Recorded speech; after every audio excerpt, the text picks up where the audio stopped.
Hey everyone, I'm Victoria, and boy do I have an update for you in the search for Bryce Borca.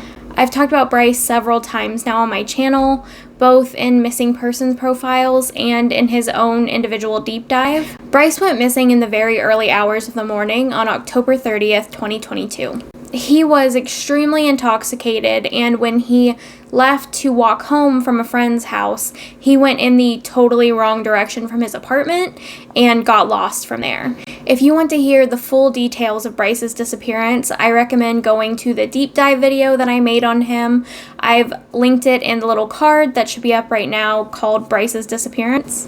I'm going to go over a little bit of it in this video, but in that video, there are details, maps, places, theories, all of that information. So if you really want to learn a lot about his disappearance, that would be the video I would watch. Now, a little over a month ago, on December 22nd, Eagan Police finally gave us an update after months without hearing anything about Bryce. They updated the public to let them know that they had in fact been searching for Bryce since they called off those initial really heavy ground searches in early November. They've been doing smaller scale searches and using different resources to search for him in this area. They also shared that they don't believe Bryce is a victim of foul play, and this is something that I tend to agree with, but I do recognize that this isn't something that can be completely ruled out until we actually find Bryce. And that's why I'm here to update you today, especially if you live in or around Eagan, Minnesota. I know several local people have watched my videos, so this would be the one that I would say stick around for if you've been searching for him or want to help. Bryce's parents are now offering a $30,000 reward for anyone who either finds Bryce or has information that will lead to him being found. In a statement released on January 20th, the Borca family said, "We are devastated by Bryce's disappearance and miss him every day. We hope this reward will encourage anyone with information leading directly to Bryce's whereabouts to come forward and contact the Eagan Police Department." And I can't imagine how hard this must be for the Borca family. It is very obvious that they desperately want Bryce to be found, and I know they were not happy at all when the original ground searches were called off so soon after Bryce went missing. And now they've stepped it up to offering a $30,000 reward, which I completely understand. I know I would do the same thing if my child or loved one was missing. So if you're in the Eagan, Minnesota area or nearby, you could go search for Bryce in the area where he went missing or where he is believed to have ended up. Now, if you do go look for Bryce, please be careful. Take someone with you, tell other people where you're going, and take every precaution you can to make sure that you don't also get hurt or end up missing, because the point of this is not for other people to get hurt or go missing, but rather to help the family find Bryce. If you're going, I obviously recommend that you go with somebody. That really is the best plan, but I know I hike alone sometimes, even though people tell you not to when you live alone. That's really all you can do. And so in these situations, you should tell someone exactly where you're going, where you plan to go. Tell someone the exact time you get there, text them, and at the same time, tell them how long you plan to be gone and when the latest possible time you should be telling them that you made it out safely.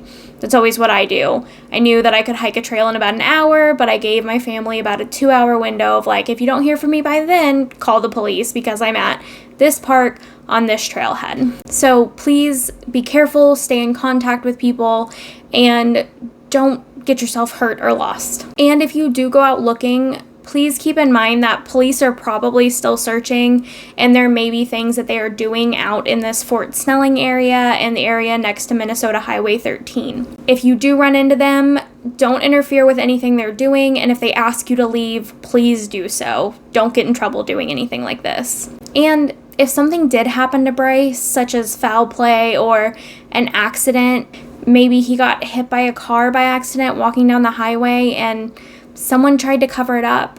If you know that, tell the police. A family is desperately searching for their missing son, and you will absolutely be doing the right thing if you do come forward and tell police what you know in this situation. And you know what? If you don't care about doing the right thing, you don't want to be friends with a person like that anyway, if they did do something to Bryce. And that means you have nothing to lose and $30,000 to gain. $30,000 is a lot of money, so why not tell someone what you know and get the money? So here's a recap of some information you might want to know if you're going to go look for Bryce in some of the areas where he was known to be on October 30th.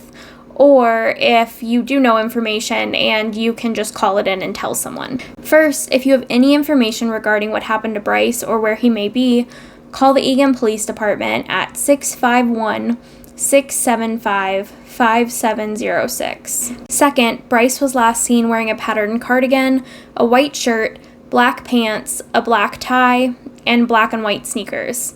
His black tie has been found during the original search efforts, though. And third, I want to explain where Bryce is believed to have walked, his last known location, and where police believe he may have ended up. Bryce was dropped off with his friends near 3256 Hill Ridge Drive in Eagan, Minnesota. When he left them, he should have started in this direction to his apartment at 3435 Promenade Avenue. Whether Bryce started off in the wrong direction or he got turned around at some point, we don't know. But we do know that he did begin to walk in the totally wrong direction of his apartment. Police gave a general area of where he may have walked through town toward the highway. This area is south of Lone Oak Road, west of Pilot Knob Road, and north of Silver Bell Road. He began walking towards Minnesota Highway 13, and beyond that is woods, some industrial areas, and houses and businesses.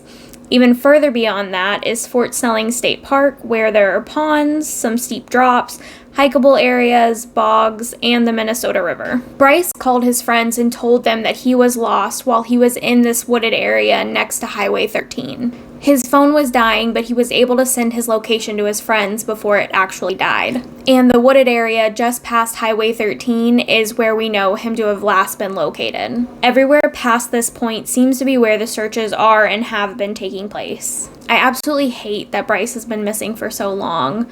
I'm sure this is so hard for his family, and my heart absolutely goes out to them. If anyone in the Borca family or anyone who knows them sees this video, please let me know if there's anything more I can do to help. Remember, if you are going to search for Bryce, please be careful. Please make sensible decisions. We really don't want anyone else getting hurt or lost. And that's all I have for now. Thank you for watching this update on Bryce's disappearance. This reward, I think, will hopefully bring someone forward or maybe get some more individual searchers out there, people who know the area well. If you did want to see the deep dive I made about Bryce and his disappearance, you can click right here. And if you've already seen it, here's a video I think you may like. And with that, everybody stay safe, and I will see you next time. Bye.